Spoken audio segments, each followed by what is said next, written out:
Hi guys, hope all is as well as can be. So I want to talk to you about sleep. Are you struggling with this at the moment? Are you feeling more tired than normal? Are you experiencing more intense dreams than you usually would? I've spoken to a lot of people about this lately and it's really interested me. So I wanted to delve a little bit deeper into why this might be happening. I've come across two really interesting studies that I've got right here in front of me and I just wanted to take you through them. The first one is about tiredness, and this is written by Professor Colin, Espie, who's a professor of sleep medicine at Oxford University. He says that because we can't go out anywhere at the moment, we're travelling less, we don't need to commute as much, we therefore don't need to get up as early, and we're spending longer in bed. So this change to our lives as a result of lockdown is impacting on our 24-hour sleep-wake cycle, otherwise known as our circadian rhythm. Sleep's central to our lives because it happens automatically and it's often taken for granted. Now that we're in one place for most of the day, it's easy for sleep and wakefulness to merge. This amounts to a dampening of the circadian rhythms and can make people feel fatigued during the day and unusually groggy in the morning. The role of natural light outside is important in how a person's sleep cycle functions, with receptors in their eyes reacting most strongly to the white light from the sun. We use daylight as a thing that trains our 24-hour body clock. People are getting less daylight because they're not getting up as early. That loss of light and change of habit allows the body clock to drift and can lead to a sense of malaise. It's important to maintain a routine and to get daylight every day.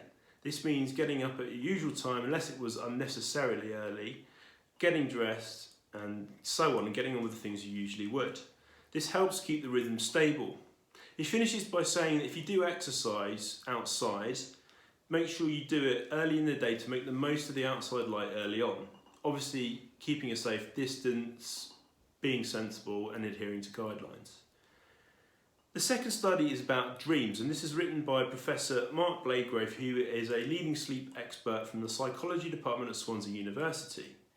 He says that at the moment, dreams are likely to be intensified. They might be more wild and even more emotional than normal. Stranger dreams during the isolation period are possibly occurring because people are thinking more about things that are important to them. This might be because of a result of spending more time on social media whilst you're at home.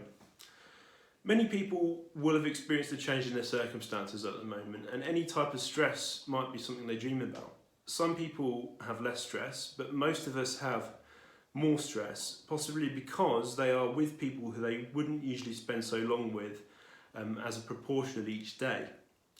For lots of people, they won't dream about working life because it's generally not that interesting, but if the current situation gives people more interesting things to do, they therefore might dream about those things later on. So, top tips for you to improve your sleep. Make sure you go to sleep at a regular time that suits you, whether you're a morning lark or a night owl. Don't go to bed too early, only just before you hope to go to sleep. Try to average about 8 hours, between 7.5 and 9 hours. An average of 8 would be ideal. Allow for your sleep space to not be too hot, make sure it's nice and cool, and make sure it's not too light, make sure it's nice and dark. If you can't sleep, then you should get out of bed and do something else before trying again, but try to avoid going on your phone, going on a tablet, going on a computer. Minimise your blue light exposure because that can keep you up. Make sure you get daily exposure to light, be that through exercise or just standing at your front door in your garden.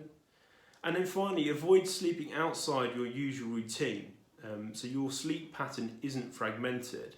If you sleep out of turn, from fatigue can make it harder for you to sleep at night, which can fuel anxiety and stress that many of us are already experiencing. So I appreciate there's a lot of information there, but I hope that was useful. Let me know if you're struggling with this in the comments below. I'd be really interested to know, or any other questions, DM me.